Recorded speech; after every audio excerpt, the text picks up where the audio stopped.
So let me introduce our panel of distinguished experts.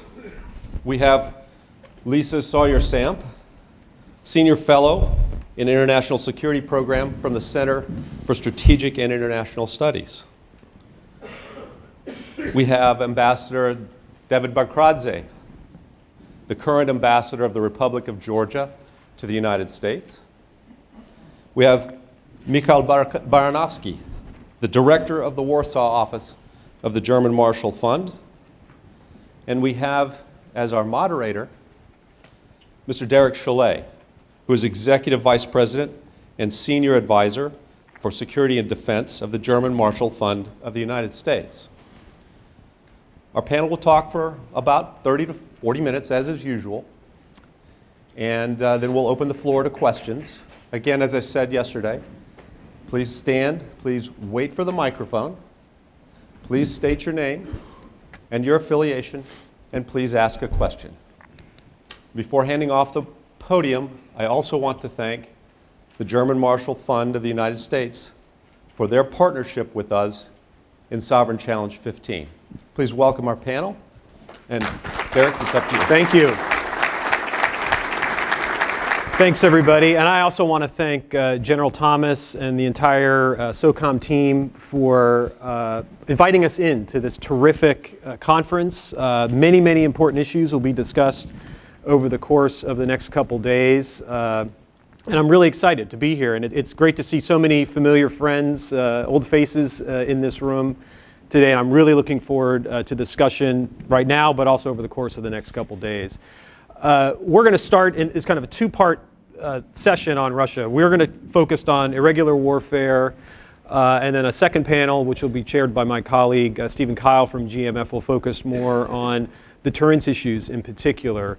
And our panel, we're going to look at this from three very important perspectives. My colleague Mikhail Baranovsky from Poland, who runs GMF's work in Warsaw and has an up-close and personal view of the Russian threat in the East.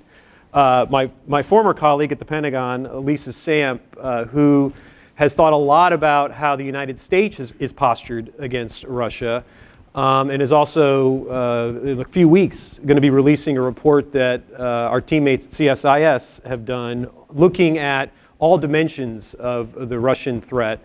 And then my friend, the good ambassador from Georgia, who we're going to start with on this panel because he and his country have been living with the Russian threat for the past 10 years. And I think it's appropriate, actually, we start with Georgia because if we think back to the recent history of the evolution of Russia's relations with the West, a critical moment, of course, was 9 years ago. And Russia's invasion and illegal occupation of Georgian territory. And if you read in the last week's issue of the New Yorker, there's an article there I commend to everyone here, a very long article about the evolution of the Russian threat, and it talks about the importance of the 2008 Georgian War. And for both those of us in the West in terms of trying to react to what Russia had done, but also for the Russians themselves and the lessons that they took from that war in terms of their shortcomings militarily that then they have spent the last 9 years trying to improve upon, but also the gaps that they saw in their military planning and capabilities when it came to irregular warfare. And they tried to take some of those lessons and then they have then applied them in Ukraine, but now as we're seeing increasingly around the world, including here in the United States. So with that, I want to turn to the ambassador to start us off, and then we'll go to Mikhail and then finish up with Lisa. Ambassador, thank you. Thank you very much. It's really an honor to be here with a very distinguished panel to address you. So yes, I will start with a little bit of a history, which I think is important in our case because there was as Derek just mentioned, a full evolution of how Russia has come to the position where it is now. I think that 2008 wasn't beginning, it was probably in Georgia's case peak, which has started with different forms of aggression, which was very much seen during the war that took place in Georgia after collapse of Soviet Union.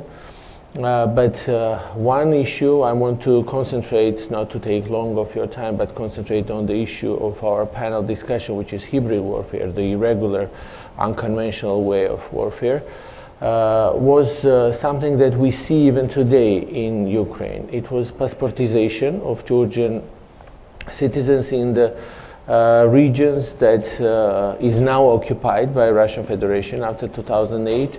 And with this, Russia has, let's say, found its own excuse to defend their own citizens. And that's how it started, and that's where it was leading to right from the beginning of the collapse of Soviet Union, and as I said, the peak was in 2008. But in the meanwhile, we see the different forms of warfare which Georgia was subject to, which was energy cuts during the severe winters. We know it's not unusual in Georgia's case, but this is something that we need to keep in mind, that energy security is an important one, and it is important for the countries that are more and more dependent on the one source of the energy resources. In that sense, I think the importance of Georgia is really high when we look at the map, energy map, and we look at the alternative diversified sources of the energy for the Europe.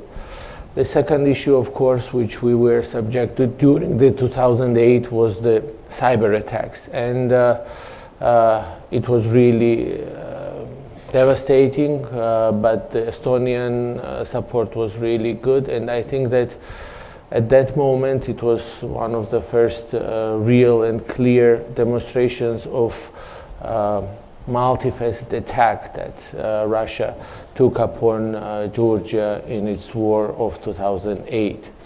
It was economic embargo. In 2006, without big of a reasons, Russia have set embargo on any kind of Georgian product, which was really also difficult for our economy as it was dependent. But as it was very much dependent, but with time we have survived, and came out stronger when it comes to Georgian product, its quality, etc., etc. I will not go into the details, but that is also one more tool that Russia always tries to use. And the last, that which definitely not least, but I had been working on for the last 2 years before being appointed as ambassador. I was state minister on Euro-Atlantic integration of Georgia, so I was dealing with the coordinating of the work of the government on strategic communication with public, which was to counter Russian propaganda in Georgia for the last 2 years, which is a very difficult thing, but what lessons have we learned? So I will concentrate more on this direction, which is, in Georgia's case, kind of ongoing. First is that Russia's policy differs from country to country, and not only from country to country, but also in Georgia's case, it differs from region to region. So it's a very complex one, and it always tries to capitalize on the fears, on the frustration, on the skepticism, and on the disillusionment. And we have many, many cases where we can, let's say, see how their work was directed to. 2008, war and before war, there was a Bucharest summit, and many of you might have remembered the frustration that came after Bucharest summit. And I think this was one of the issues that we have learned from, that we should always manage the expectations in the countries as Georgia, which are in a very difficult, tough neighborhood, still very much working on its democratic consolidation, economic progress, etc., that we cannot afford frustrations like that of public. And these are the issues that Russia always tries to capitalize. Very recent, and that's one of the first, very recent, 2 days ago, there was information which was immediately commented by the Russian high officials, and it's not a usual thing, but for the good purpose they always try to do that, was that very well-deserved visa liberalization of Georgia with the European Union, which came after really hard work, came at the expense of opening refugee camps in Georgia. So kind of a fear, also skepticism, because in these years, in these times that we live in, imagining that even with the hard work one could have achieved the visa liberalization with the European Union and opening borders for a country from a very difficult region was also unimaginable, but that was the seed that Russia tried to use. So what should we do? How can we, I will also try to be very brief and open the discussion later. But what should we do? First, it is very important to keep our routine work, which is identifying every threat that comes. And in that sense, it's not only the country's work to coordinate its work vis-a-vis Russian threats or generally hybrid threat, but also cooperating with each other. The second is that we should, and I think this is very important, that we should counter, not with propaganda, of course, with real information, but it is always good to counter with tangible results and find the spaces which are probably raising our credibility when we talk or when we deliver. For Georgia's case, for the last 4 years, to maintain very high support towards the EU and NATO, because this was the goal of Russia to derail Georgia from its European and Euro-Atlantic path. That was the goal which, with different means they were using throughout these years, including the economic energy cuts or others, was to derail Georgia. So what you do is you deliver like free trade agreement with Europe, which was signed, association agreement, which was signed, and visa liberalization. Yesterday it was published in the European journal, so on 28th of March, first Georgia will cross a border without visa in Europe. So the results are probably the strongest antidotes, together with strengthening the society, and we believe that the latest years, which was really directed to reform, to modernize economy, and to move forward despite Russia, was one of the strongest antidotes. But also the third point probably should be the unity. We are strong because we have, we were on the front line, and therefore we were one of the first to notice and started to establish strategic communication units, started to work with our partners where we had similar threats in Ukraine, in Moldova, but also internationally. The strategic communication unit was established in European Union. The Center of Stratcom was Center of Excellence on Strategic Communication was established by NATO in Riga. So sharing internationally the information and identifying the threats which might be the weaknesses of different societies that we may be sharing is important. But unity not only from this point of view, but unity in response. Because I think the strongest response is there, and as it was recently mentioned by the Secretary Mattis in Brussels Defense Ministerial, I will quote, "When it comes to security, no one goes their own way in this world alone. Security is always the best when provided by a team." So I believe the unity is very important in the response. Thank you. Thank you very much, Ambassador. Mikhail? On, make sure that it works. Thank you very much, Derek. It's wonderful to be here. Thank you very much for the invitation, and I look very much forward to our discussion following the panel. You know, Derek mentioned that we are looking at the threat from close up from Warsaw, not as close as Georgia, of course, but here on this panel we could have as well a German or a French, and we have in fact an American, which underlines that the scope of Russia's conflict with the West really goes way outside of our region. And I would start by saying that, and I definitely want to get to what we should do about it, but I want to start by saying that the assessment from Warsaw is that Russia already believes that we are in a conflict, low grade, maybe war is too big of a word. We are in it already. Georgia was, of course, the very beginning when it comes to hot situation in Ukraine, but we are now in the process of Russia's very deep interference into democratic processes itself throughout the West. And we are starting by saying that we are talking about unconventional attacks, but for Russia it really is a full spectrum, and it's almost a bit of a artificial distinction to pull out the informational warfare, the hybrid, the little green man, from the conventional that the second panel will talk about. It's very much integrated, and there is an important piece of energy security that is included in as well.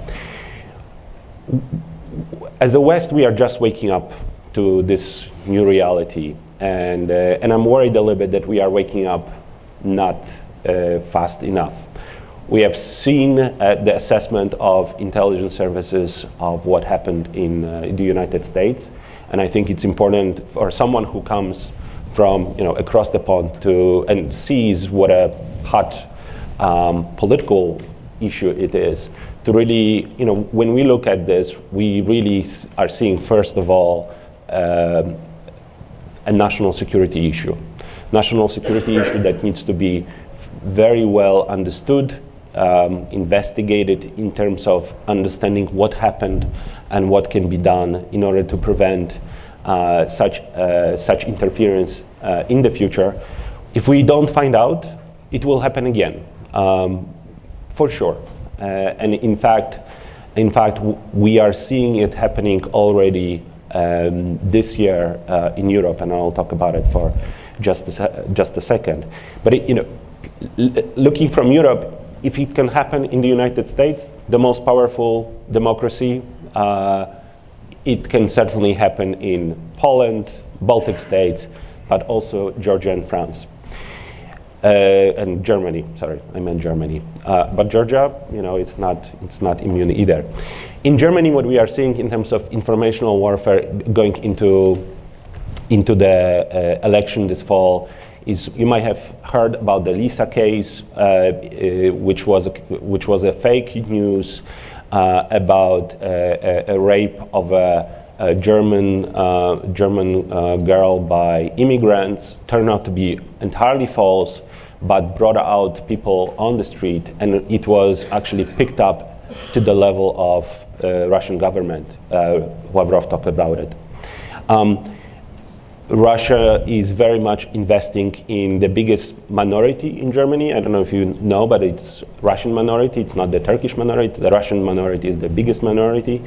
And there are reports by the government about sponsoring of the Alternative for Deutschland from unknown Russian foundation. And AfD is producing their materials now in Russian as well. And all these attacks are very much personally against Merkel. It's a system in which the populist forces, the AfDs, nationalists, will not be able to take over, but the score there is Merkel. So it is happening very much right now, and we need to wake up to this. Russia is using, I'm focusing on the informational piece, but of course there is a cyber piece to it. But the two big tools that Russia is using in a very well-resourced way is Russia Today, RT, and Sputnik, that actually don't have necessarily the biggest budgets if you compare them with lots of our Western media, international agencies. But they are very skilled at putting what the ambassador talked about. Sorry for this, I set up a timer for myself, which means I have to be finishing. In exploiting these doubts, in exploiting half-truths, it's often not a total lie. There is some truth to what they are saying, but they are exploiting this in a way that makes people doubt, and with it's not nothing. It's 320 million a year, but they are able to do some real damage. A similar thing is happening in France, by the way, with the election there, and the target there is Macron. So a couple of things that maybe I can finish on a note what should be done. I mean, one thing is that we need to, by waking up, I think we need to just realize and see those tools of propaganda, espionage for what they are. They are not, RT is not media. RT is propaganda. It's sophisticated propaganda, but it is a propaganda. And we should think of how we start treating them, because they are obviously exploiting open societies and our open system when it comes to finances, when it comes to media, and so forth. So one is be clear-eyed about this. The other point I would make is we should declassify and talk about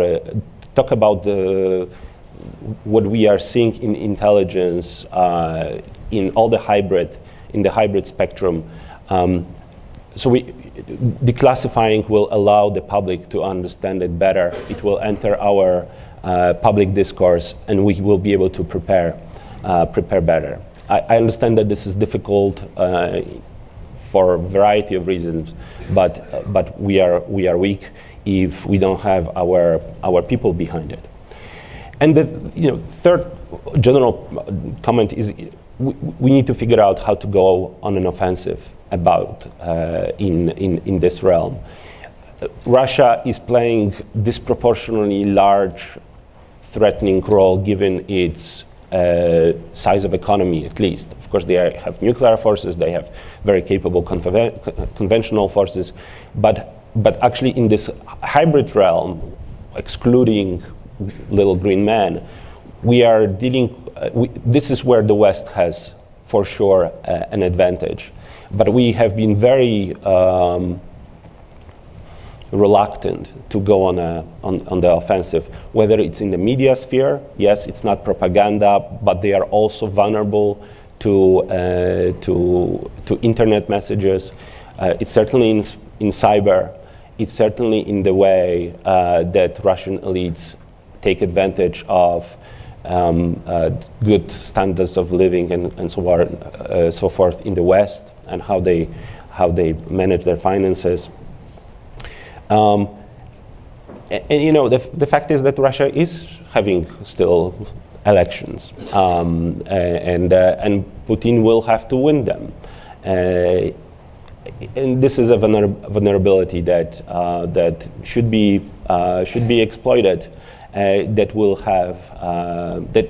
This is the only way for them to see that what they are doing is just not acceptable, and hopefully will have deterrent effect. I'll stop. Thanks. Thank you, Michael. Lisa. Great, thank you. This will be the test if I can add real value here after such great comments. But I'm really happy to be here. I want to make just three quick points because I know we don't have a lot of time together and we want to get to your questions. So My first point, actually, Derek, you may be able to help me with this one because I want to put you on the hot seat a little bit. There was a plaque in President... She used to work for me, so this is called payback? This is payback. There used to be a plaque that President Obama kept on his desk. Do you recall what it said? No. Okay. I know, well, I was always so nervous in that office that I never really looked around. You failed the trivia. It said, hard things are hard. Oh, that's good. And he kept that plaque on his desk to remind himself that he should not be intimidated by hard problems and that he should think they're hard because hard things are hard. And I thought this was appropriate to our discussion on hybrid because while it's not a new problem, certainly, it is still a very, very hard problem. And it's hard because it includes all those tools of coercion that don't fit neatly in either the conventional or nuclear baskets. It's things like cyber espionage and influence operations, economic and media manipulation, political warfare, little green men, the list goes on. And I actually had a Polish colleague, not Mikhail, but someone else, I thought describe it well when they said hybrid is not the enemy at the gates, but it's the enemy in your pocket. And this was a reference to all of the ways that Russia can now reach you through your cell phone. So it's a pernicious problem. It is a hard problem. It is designed to be. It is designed to circumvent US and NATO red lines and confuse and delay traditional response options. It's designed to use the virtues of the West against it, things like our commitment to truth, to privacy, to consensus decision making, none of which constrains Putin in similar ways. And Russia, it can be an extremely effective tool, as we're seeing Russia blend its conventional and hybrid tools to such great effect. Consider that in Ukraine and Georgia, they have been able to sow instability and effectively stall the NATO membership aspirations of those states, to pull Assad back from the brink, to now control Crimea, to exploit and stoke transatlantic political divisions, and meanwhile Putin is more popular than ever. Ukraine sanctions have become, I think, a convenient scapegoat for greater structural problems within the Russian economy. And Russia's status as an international power player have been renewed. So it's working well for Russia. I think they would even be surprised by the extent of success that they have had in the last few years. And that brings me to my second point, which is that it's not going to go away anytime soon. If anything, Russia is only becoming more emboldened over time, not less. They're experimenting as they go. They're taking more risks. They're becoming more comfortable using a mix of these tools. And as Mikhail mentioned, I think if you had asked anyone in Washington a year ago to comment on the hybrid threat, you would have gotten an answer that was very Eastern flank or gray zone focused. And I think today, the problem has moved much closer to home with the Russian interference in the 2016 presidential elections. I'm not confident for 2017. I mean, it's only March. We've already seen renewed violence in eastern Ukraine, meddling, more election meddling, this time in France, alleged assassination attempts, and other things. So the problem is not going away, and we need to buckle up and get ready for more. Which brings me to my third point, which is what we should do about it. And I'll pause here and ask you to think about why Russia is trying to undermine the global order and sow instability.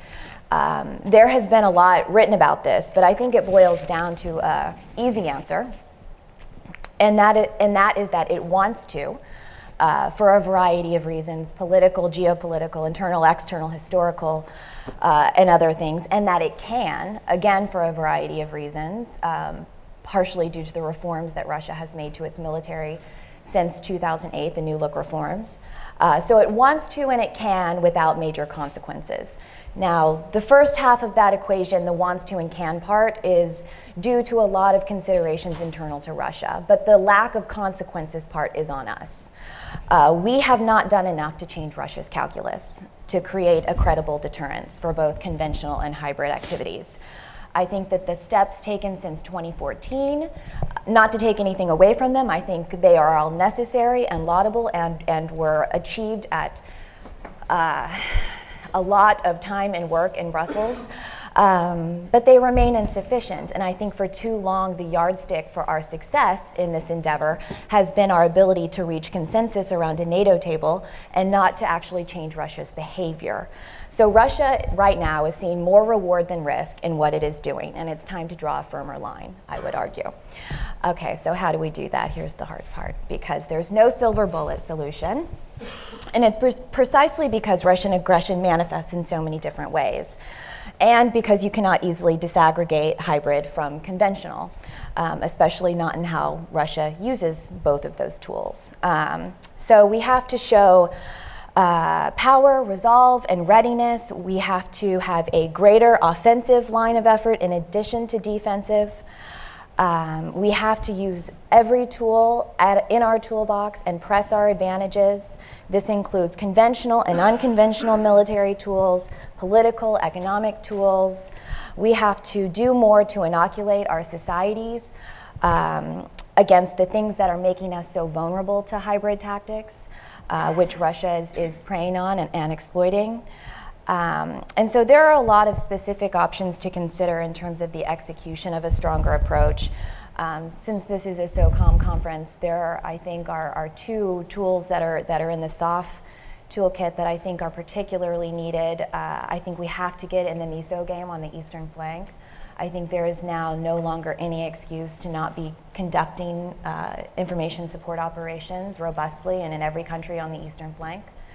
I also think that the tools and expertise that the SOF community can bring to foreign internal defense and training those allies to make themselves as prickly as possible against a Russia invasion will be extremely necessary, more so than ever right now.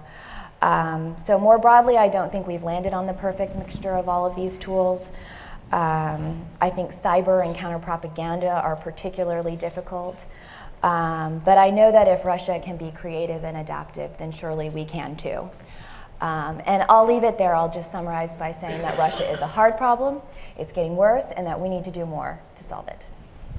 Thank you, Lisa, and thanks to all of our panelists. Those were terrific presentations. And before we open it up to questions and comments from the room, I actually want to pick up, Lisa, where you left off on the capabilities side. And I'm interested in this in two dimensions. First, what sovereign capabilities should be developed. I think all the countries represented on this panel today are above the magic 2% threshold in terms of defense spending. We're going to see an uptick, certainly in the United States, in terms of our defense spending.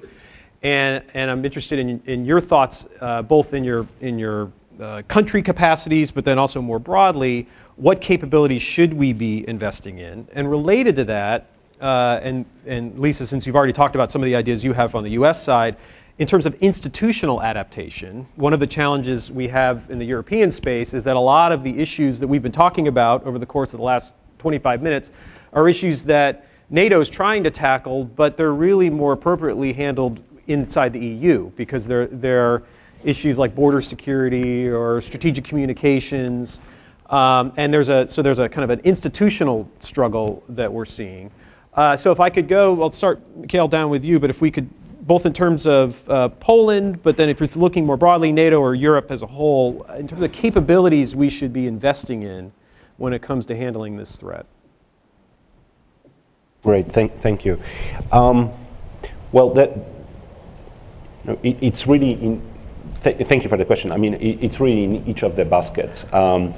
And maybe the hardest one is what Ambassador was talking about as well, is in the media propaganda sense, because we just cannot respond with propaganda, but we absolutely want to penetrate the Russian media market, internet market. So for example, Poland has for the last 10 years a TV that was projecting into Belarus. And with some success, it actually shows also the challenges, because you have to do it so well that people will not watch just news channels, especially if they think that they are coming from the outside. So there is a big investment in actually stuff that people want to watch. There was a lot of the idea that I think is floating around is creating Jon Stewart like humor that would be something that the Russian people would be picking up. So there is this piece that frankly we have to pull together resources to do together. Poland cannot do this by itself. The other capability that I would mention for Polish specifically, we are in the very beginning of this, is in the cyber realm, and this is also where we have various NATO nations that have greater both defensive and offensive capabilities. We need to be able to coordinate those better on the defensive side. My point that I advocate domestically is that Poland, given its size, very strong IT sector, actually should think about offensive cyber capabilities and have this as a part of a deterrence. I mean, this is where Russia is very, very strong, disproportionately given its other attributes. So that's the other one. And on institutions, it is tricky. I mean, we've been talking about NATO-EU cooperation for such a long time. Warsaw Summit put this in a declaration. We are somewhat moving forward. Brexit does not help with this, and frankly, it's not yet going fantastically well. So making this work would be definitely a step forward. Great stuff. Lisa? Yeah, thank you. So, can you hear me? Okay. So we have done a lot of thinking about the capabilities that would be needed in Europe to establish a more credible deterrence, which is the name of the game when it comes to Europe. Precisely because, and I don't want to get too far into what the other panel is going to discuss, but the US and NATO strategy in Europe is essentially a reinforcement strategy that is a deterrence by punishment. So we are never going to have enough force and enough capability stationed in the Baltic states to deny Russia's ability to take those countries. That said, we can do more to make sure that we are able to rapidly surge forces forward, bust through the Russian A2, AD bubble, anti-access area denial, and protect our forces while doing so. There are key gaps that I see both on the hybrid side and the conventional side that we have not done enough to address. This includes missile defense, short-range missile defense. SHORAD, the Army no longer has the SHORAD capability, for example. We don't have enough ISR in the East in order to do what General Hodges, the commander of US Army Europe, talks a lot about, which is to be able to identify and attribute threats quickly, so that if there is a little green men scenario and the answer is trying to shut it down as quickly as possible, that we have the assets on the ground to tell us, one, that it's happening, to attribute where it's coming from, and to respond, take the political decisions and then physically respond in an amount of time that prevents it from becoming an out of control problem. I think there's also offensive cyber, I think, is an area that the US also needs to get into, to do more to press our advantages there. We have the greatest cyber capacity of any nation in the world, and we have not put it at a tactical level in our brigades that are forward based, and we have not used it proportionally offensively against Russia. I think probably also on the EW side, this is related to cyber in the same way in that we have not devolved it down to what the tactical level and Russia has. And I think one of the things we saw in Ukraine was a very sophisticated and integrated use of EW in tactical operations, in that they were spoofing, they were jamming, they were using it for targeting. And I don't think that we have matched that. We can do it. I don't think we have properly matched that capability yet. part of the problem also is that, for allies in the East, they're just very small, and so the Baltic states in particular. So they need to do more to work together to pool resources and do joint procurement and joint defense planning, which has not been done to date. And here I would just remind you that the Estonian and Latvian militaries are 5,000 and 6,000 respectively, and that is less than half the daily population of the Pentagon. So these are just very, very small states. They're going to need to do things that have a force multiplying effect, that automate to the extent possible. And here there are lessons from the third offset strategy that I think would be relevant or that could be applied. But for them, I think it's going to have to be about making as much bang for the buck in terms of defense procurement. Thank you. Ambassador. Thank you. I, of course, agree with most what was said, and I will add from my perspective. First, I think that as much as these tactics differ from country to country, it is important that the national capabilities are increased. Of course, there are big similarities, and therefore common approach towards this is important, but it differs and it needs identification from the country's point of view. Therefore, strengthening the countries that are part of maybe not the alliance itself, unfortunately, but the definitely Euro-Atlantic security architecture, like for example Georgia or others who contribute largely to the security, is important. I will also underline the importance of strengthening the economies in this country, because not only in the countries like Georgia or Ukraine or Moldova, but in a well-developed EU member states, we can identify the weaknesses that is always used and explored. Therefore, the economic growth for countries like Georgia is really important, and bringing tangible results on a daily basis increases the credibility of the government when it communicates with the public.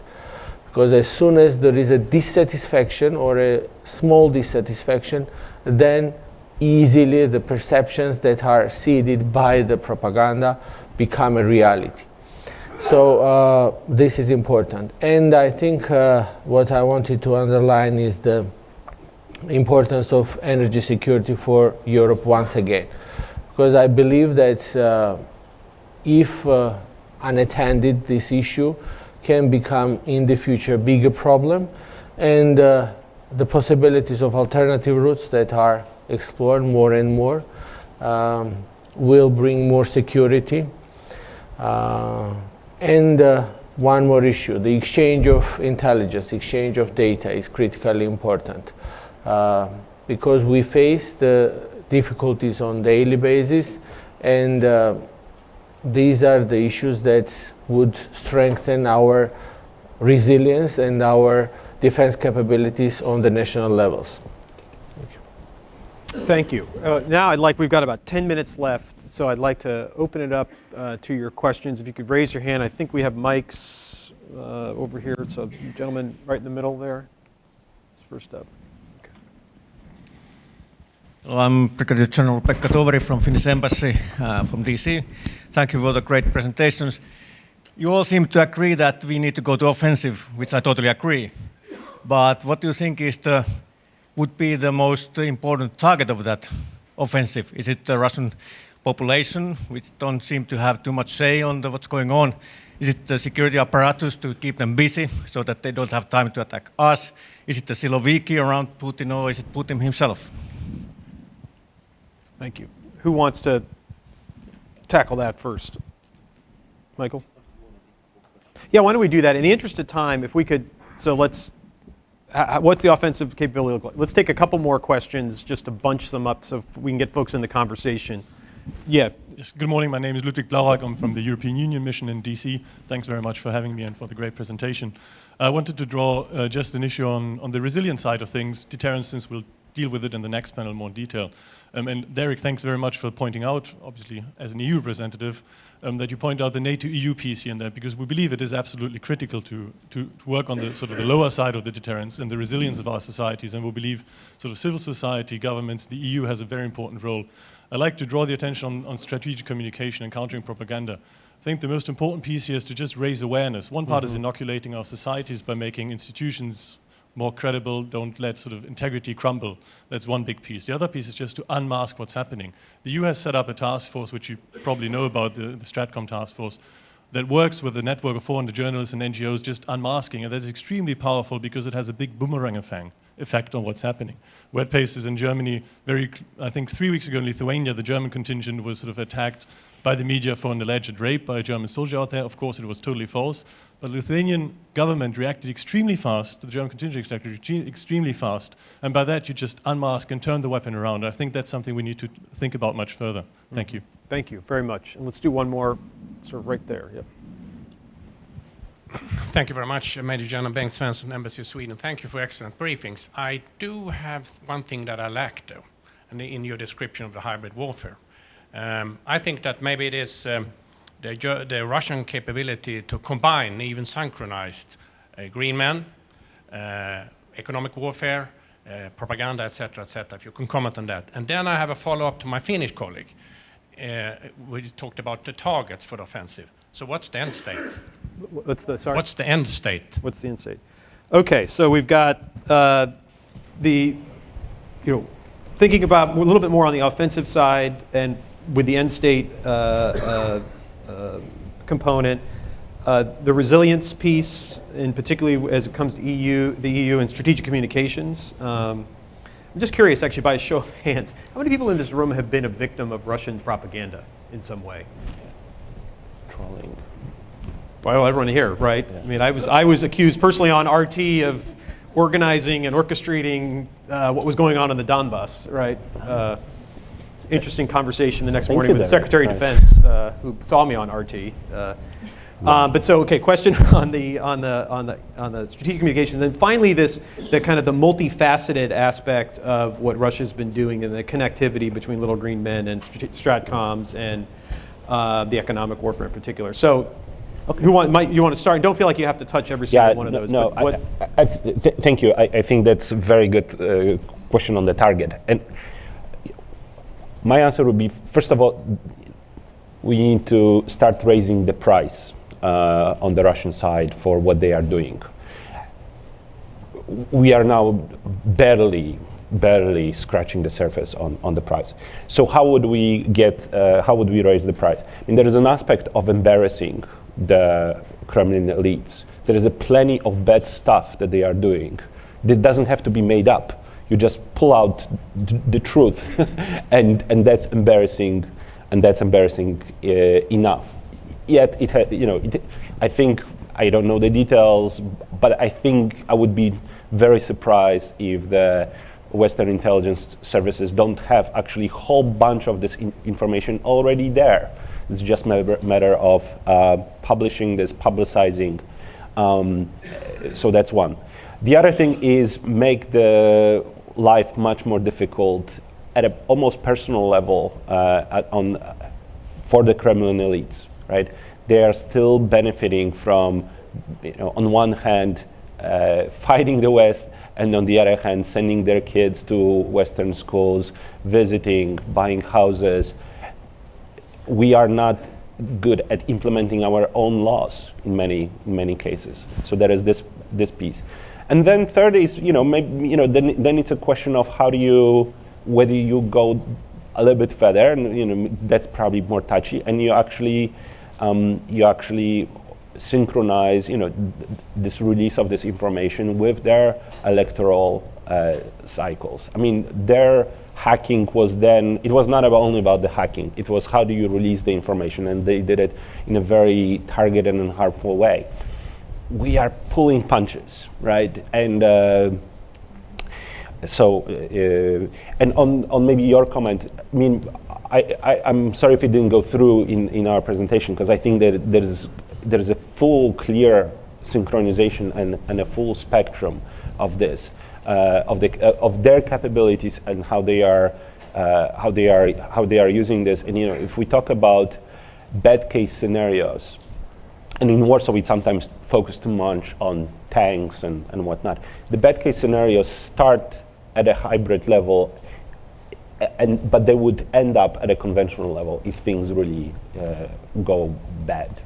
I'll stop. Yeah, and I agree with everything that you just said, Mikhail, and I just want to add on what is the target of offensive, and I think maybe I should have used a different word. I think when I say offensive, I mean proactive. I think that we have been too reactive in trying to punish Russia instead of proactively imposing a set of expectations on what their behavior should be. For example, we have in place right now sanctions against Russia for their annexation of Crimea, for their violence in the Donbass, and for their interference in the 2016 presidential election. We have said, Russia, when you start doing right, we will lift those sanctions. Instead of, we will raise those sanctions until you do right. That puts the onus on Russia to make right decisions.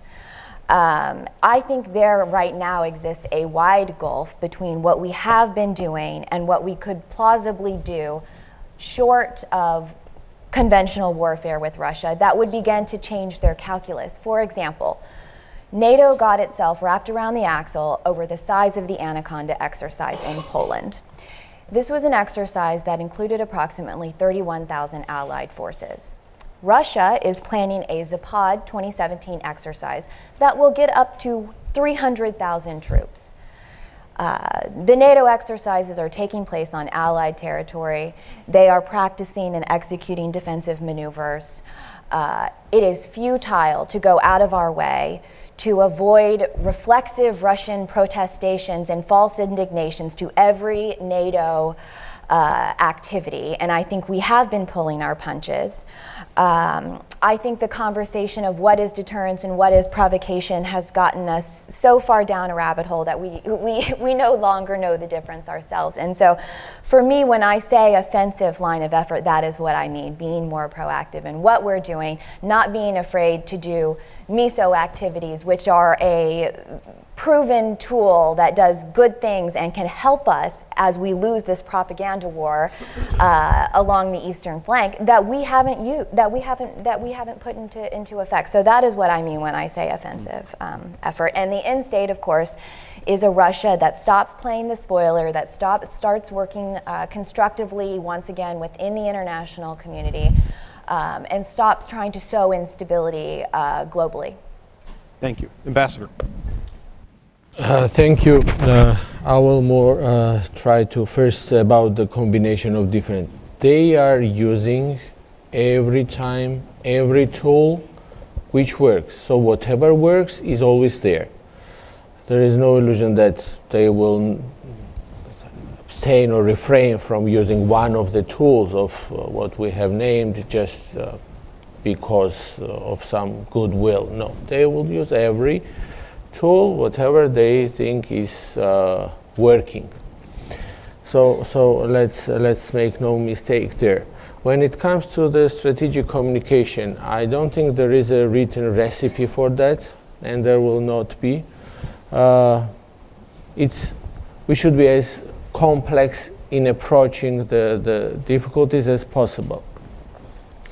Now what we have done, and this will show the kind of trying to be proactive, which is very difficult because you don't know what's coming up, and the unpredictability is probably one strong part of the airplay. Is that the target in Georgia, as I said, was to derail from European and Euro-Atlantic aspirations.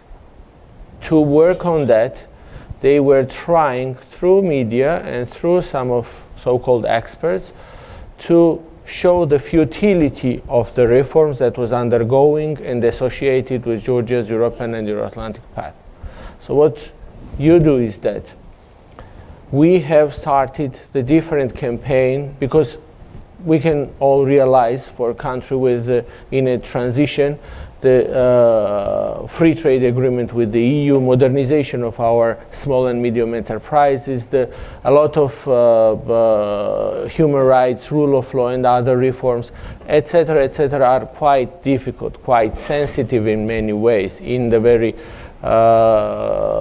traditional society of Georgia, anti-discrimination legislation was difficult to pass, etc. So, therefore, they were showing that these all reforms are futile because it will not lead to Georgia's membership in the European Union. There is no way, and therefore, why are they bothering themselves? This was the line to show, and every time on every reform you will be like reminded that, well, yes, Brussels are requesting you to do this, and that's why you are doing, but this is all futile, etc.